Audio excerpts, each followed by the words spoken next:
culture est ce qui nous reste lorsqu'on a tout perdu. Fidèles abonnés, recevez nos salutations. Soyez les bienvenus. Nous sommes ici à l'hôtel Relais Porte-Maillot, au cœur de la ville de Maroua.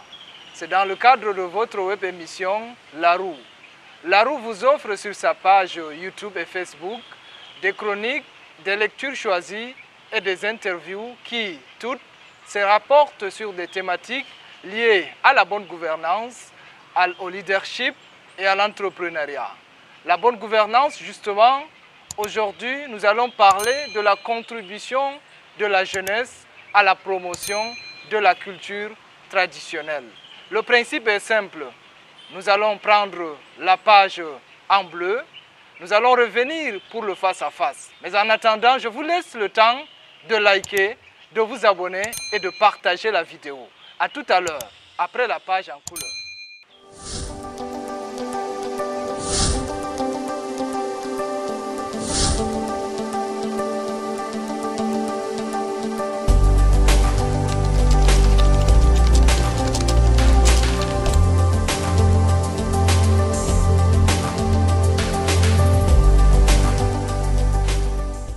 Face à la modernité, la culture traditionnelle africaine est appelée à perdurer, à s'imposer. Voilà pourquoi la jeunesse doit participer à la promotion de la culture traditionnelle. Et notre invité cet après-midi a choisi de fonder une association qui fait dans la promotion de la culture traditionnelle. Il s'agit, comme vous l'avez constaté, de M. Alioum Anour. Monsieur Alioum Anour, bienvenue sur le plateau de La Roue. Merci beaucoup. Je rappelle que vous êtes président fondateur du JDK. JDK, c'est Jeunesse Unie pour le développement du Cameroun. Une organisation qui fait dans la promotion de la culture traditionnelle, mais également qui s'occupe également d'autres volets du développement de nos communautés. Aujourd'hui, qu'est-ce que vous entendez par culture traditionnelle? Bon, en fait, nous savons tous de manière générale et universelle, la définition de la culture est vague, traditionnelle, mais si je me permets bien sûr de définir à ma façon, c'est l'ensemble des mythes, des rites, de l'habillement vestimentaire, de façon de se nourrir, de manger et autres, qui rassemble un groupe de personnes et ou bien une société particulière, partageant les mêmes visions, les mêmes façons de vivre au sein d'une localité bien précise. Vous avez parlé de l'habillement, c'est tout ce qui entre dans la culture. Y a-t-il d'autres... Bien sûr, nous savons que la manière de manger chez nous est différente de la manière de manger par exemple au sud. Par exemple, à l'extrême nord, dans l'Adamawa, désolé, je suis à l'extrême nord, dans l'Adamawa ou bien dans d'autres régions ou bien d'autres villes. Donc, c'est pour cela, à chaque localité, il y a une représentation qui définit sa culture propre à elle. Donc, voilà pourquoi je dis, il y a le style vestimentaire, il y a la nutrition, il y a aussi la communication. Existe-t-il une différence entre la culture et la religion? Bien sûr, mais ces liens, il y a un lien qui ne différencie pas. La seule différence, c'est que la religion, c'est on croit aux choses naturelles. Par exemple, les foudres, la pluie et tout et tout. Ça, c'est naturel. Mais la culture, nous savons que c'est une étape, autant pour moi, à l'autre, qui définit de façon de vivre. Mais nous savons que la religion, nous croyons en un seul Dieu. Par exemple, moi je suis musulman, je crois en un seul Dieu qui est Allah. Et je crois en tout ce qu'il a créé, c'est naturel. Mais la culture, on essaie de savoir comment essayons de vivre entre nous pour harmoniser le vivre ensemble. Existe-t-il des mauvaises ou des bonnes cultures? Non, la question est vraiment compliquée, mais je vais essayer de répondre. La mauvaise culture, moi, je ne pense pas.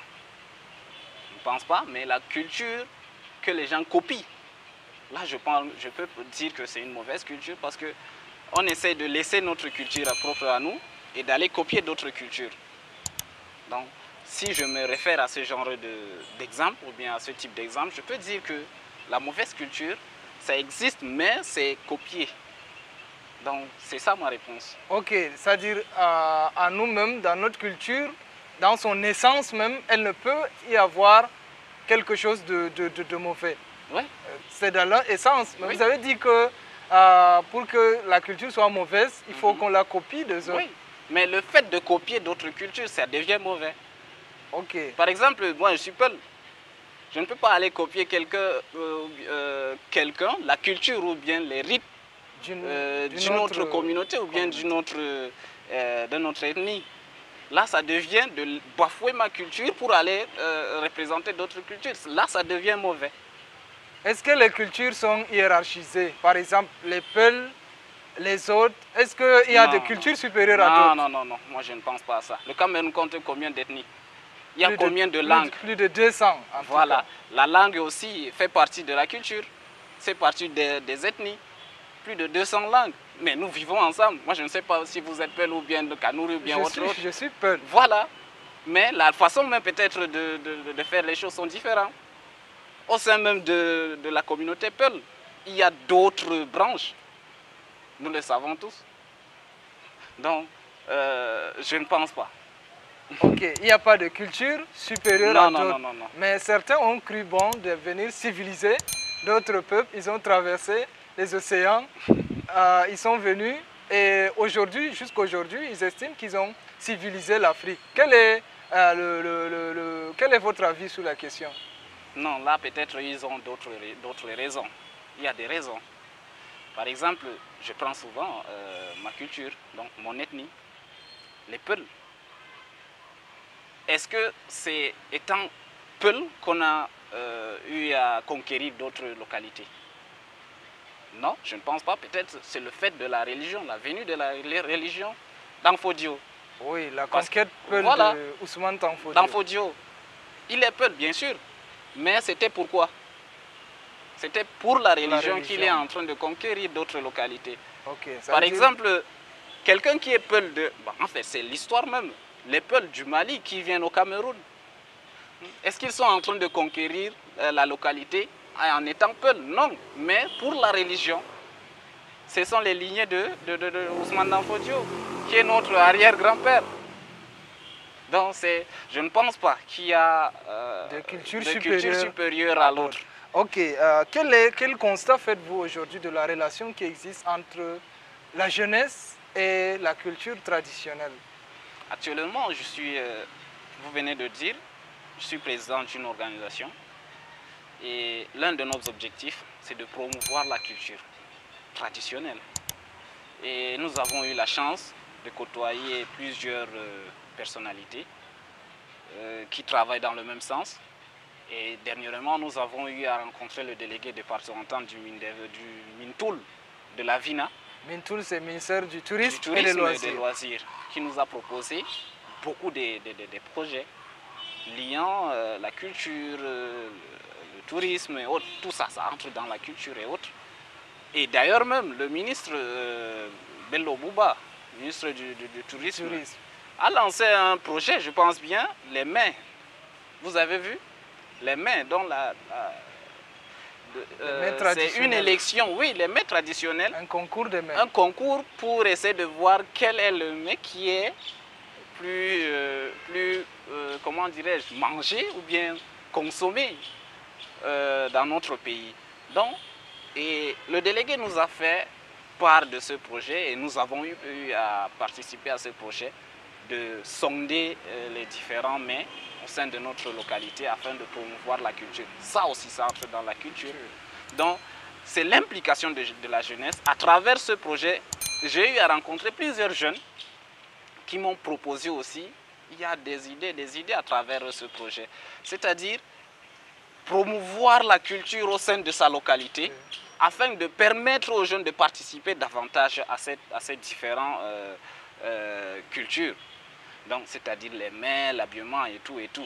D'ailleurs même, j'ai été vraiment stupéfait de voir la masse qui a eu à participer à ces différents projets. Donc, c'est pour vous dire, l'implication de la jeunesse est primordiale.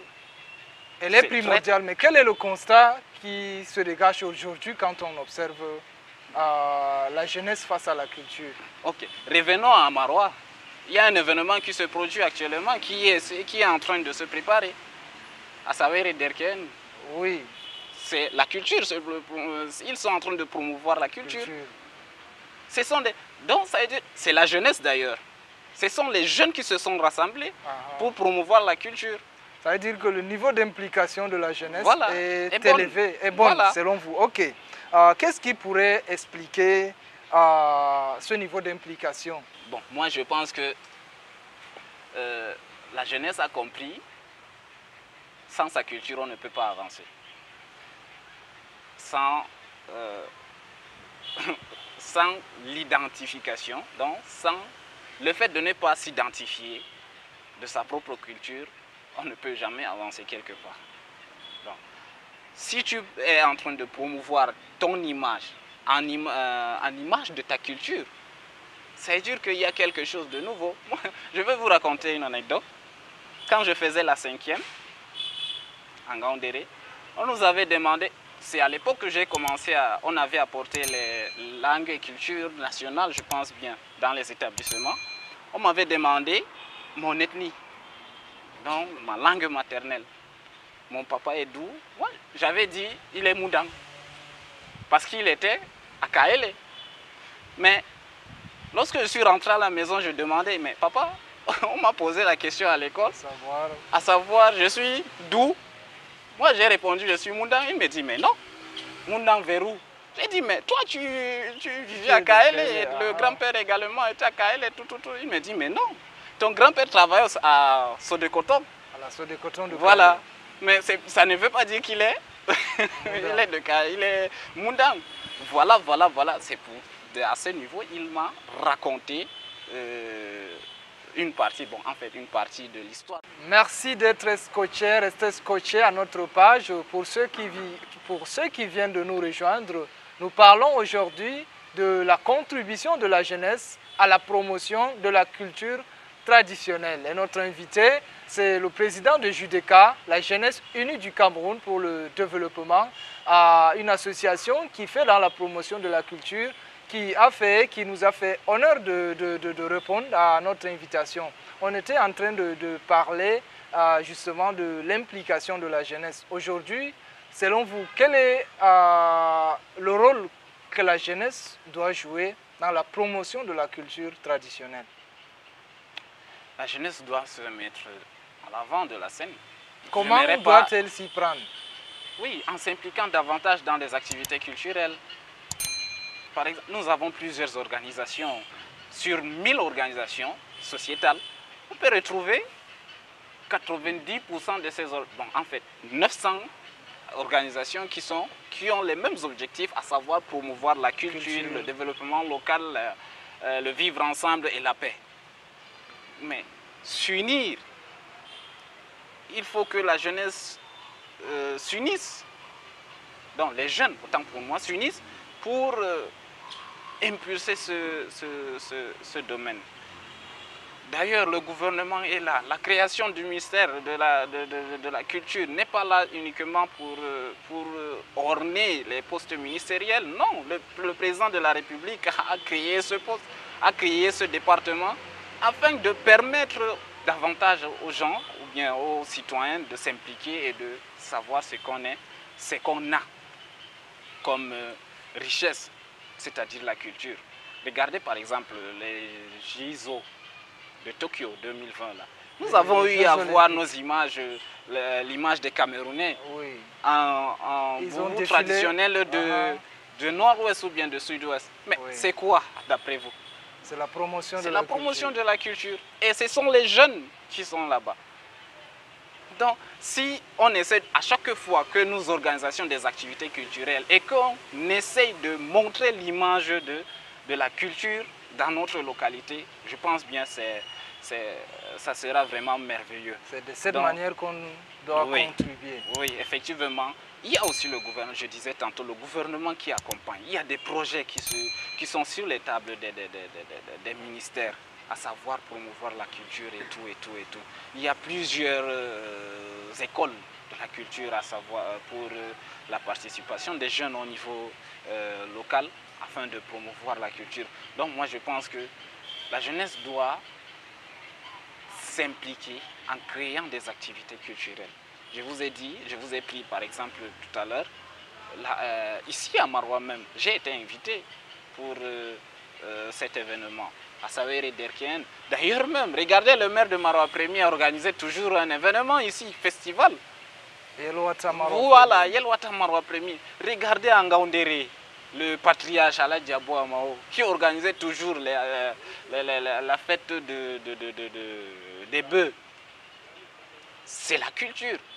Regardez à Yaoundé, lorsque le député, l'honorable Ali Bachir, avait organisé Festi Hausa, c'était magistral. Donc, nous avons de la richesse culturelle. Il faut s'impliquer davantage. Il faut aller de l'avant avec ces différentes activités. Ne pas laisser seulement embobiner par d'autres cultures venant de l'extérieur. D'ailleurs, nous revenons avec les copier-coller. Je vous disais tout à l'heure, coller. Donc, on copie la culture des autres. Donc, si je disais tout à l'heure, copier, ce n'était pas copier la culture de telle localité ou bien de telle... Copier la culture venant de l'extérieur de chez nous. Nous avons plus de 200 cultures, 200 ethnies, 200 langues. Promouvons d'autres langues. Le fait d'apprendre d'autres langues, c'est très important. Ok, selon vous, quels sont les plus grands dangers auxquels font face les cultures africaines? Le fait de s'attacher toujours aux choses occidentales. Ça, c'est le premier danger. C'est le premier danger. Parce que non seulement on s'attache aux choses occidentales, nous oublions ce que nous sommes. Là, je tire un coup de chapeau à l'honorable Cabral Libi, hein, avec son fédéralisme communautaire. Donc, il voulait rappeler aux citoyens camerounais qu'il ne faut pas oublier que nous sommes venus de quelque part. Il faut promouvoir ce que nous sommes, notre communauté, il ne faut pas l'oublier. Par exemple, désolé, hein, si je suis habillé par exemple comme ça, en veste, mais qui peut dire que Anour c'est un Peul ou bien c'est un Hausa ou bien c'est un Moundang? Personne. Personne. Il faut que je vous dise, bon, en fait, moi je suis tel.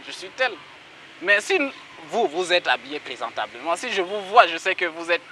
Non, ça c'est un Peul. Si c'est pas un Peul, c'est un Hausa. Si c'est pas un Hausa, c'est tel. Mais quand même, je sais que ça cadre avec la culture camerounaise. Mais si je suis habillé, par exemple, comme ça, vous ne pouvez pas le savoir. Parce que ce ne sont pas l'habillement de chez nous. Donc, c'est pour vous dire, le fait de s'attacher aux choses venant de l'extérieur, ça c'est vraiment un danger pour la culture de chez nous.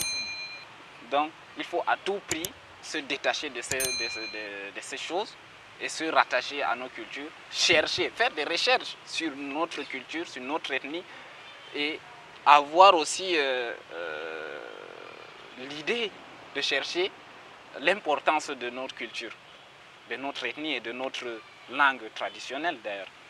Alors, Monsieur Anour, nous tirons vers la fin de l'entretien. Aujourd'hui, face à la modernité, face à ces dangers que vous avez soulignés, quel est le plus grand conseil que vous donnerez à la jeunesse africaine pour la promotion de la culture africaine? Donc, je disais tantôt, il faut toujours promouvoir notre culture, être panafricaniste et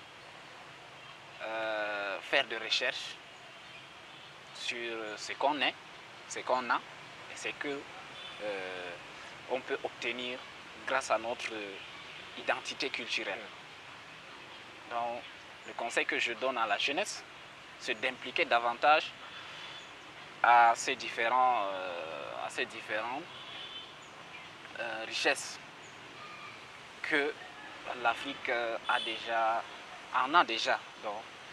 D'ailleurs, même nous sommes au Cameroun, on dit souvent, c'est l'Afrique en miniature. L'Afrique en miniature dont nous regorgeons tout ce qui se retrouve en Afrique.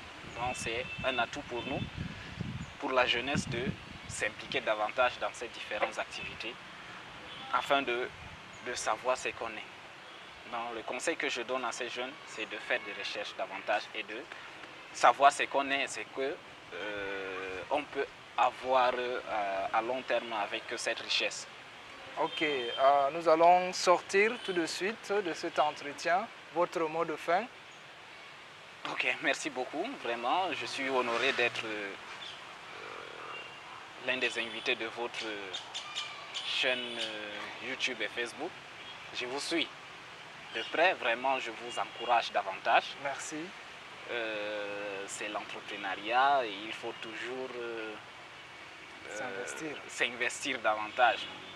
C'est-à-dire s'impliquer pour montrer ce que nous avons, la potentialité. D'ailleurs même, ça entre dans notre sujet de débat aujourd'hui, la potentialité que regorge la jeunesse.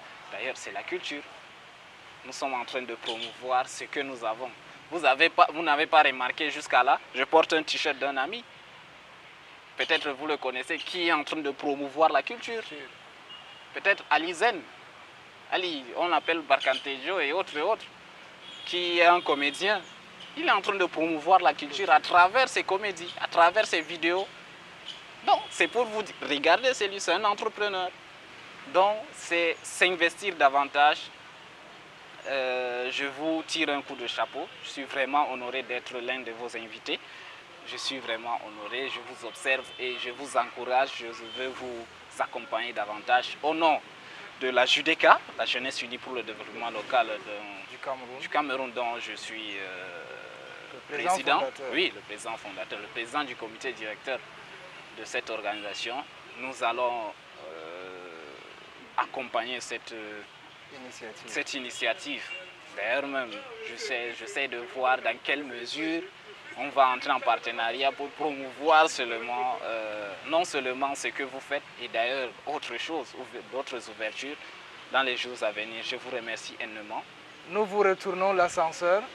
Merci d'avoir répondu présent à notre invitation.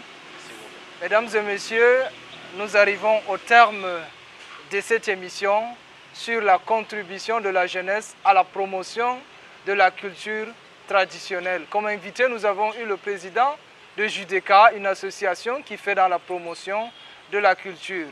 N'oubliez pas de vous abonner à la page La Roue, une page qui est portée par des jeunes venus de tout le Cameroun, une page qui vous donne des chroniques, des interviews et des lectures choisies qui se rapportent dans la bonne gouvernance, le leadership et l'entrepreneuriat. Abonnez-vous à la page, likez et partagez. Retrouvons-nous très bientôt sur la page La Roue.